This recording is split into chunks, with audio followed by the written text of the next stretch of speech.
பின்னும் அவன் அவர்களை நோக்கி, நீங்கள் போய் கொழுமையானதை புசித்து மதுரமானதை குடித்து ஒன்றுமில்லாதவர்களுக்கு பங்குகளை அனுப்புங்கள். இந்த நாள் நம்முடைய ஆண்டவருக்கு பரிசுத்தமான நாள், விசாரப்பட வேண்டாம்.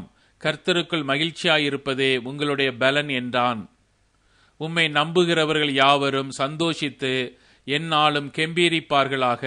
நீர் அவர்களை காப்பாற்றுவீர். உம்முடைய நாமத்தை நேசிக்கிறவர்கள் உம்மில் களி கூறுவார்களாக. ஜீவ மார்க்கத்தை எனக்கு தெரியப்படுத்துவீர். உம்முடைய சமூகத்தில் பரிபூரண ஆனந்தமும் உம்முடைய வலது பாரிசத்தில் நித்திய பேரின்பமும் உண்டு. அவரை நித்திய ஆசீர்வாதங்களுக்குள்ளவராக்குகிறீர். அவரை உம்முடைய சமூகத்தின் மகிழ்ச்சியினால் பூரிப்பாக்குகிறீர். அவருடைய கோபம் ஒரு நிமிஷம், அவருடைய தயவோ நீடிய வாழ்வு. சாயங்காலத்தில் அழுகை தங்கும், விடியற்காலத்திலே களிப்பு உண்டாகும். கண்ணீரோடே விதைக்கிறவர்கள் கம்பீரத்தோடே அறுப்பார்கள். கர்த்தருக்கு பயந்து அவர் வழிகளில் நடக்கிறவன் எவனோ அவன் பாக்கியவான். கர்த்தரால் மீட்கப்பட்டவர்கள் திரும்பி ஆனந்த களிப்புடன் பாடி சீயோனுக்கு வருவார்கள்.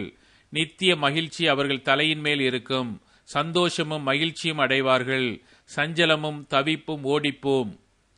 என்னுடைய சந்தோஷம் உங்களில் நிலைத்திருக்கும்படிக்கும் உங்கள் சந்தோஷம் நிறைவாயிருக்கும்படிக்கும் இவைகளை உங்களுக்கு சொன்னேன். தேவனுடைய ராஜ்யம் புசிப்பும் குடிப்பும் அல்ல, அது நீதியும் சமாதானமும் பரிசுத்த ஆவியினால் உண்டாகும் சந்தோஷமுமாயிருக்கிறது.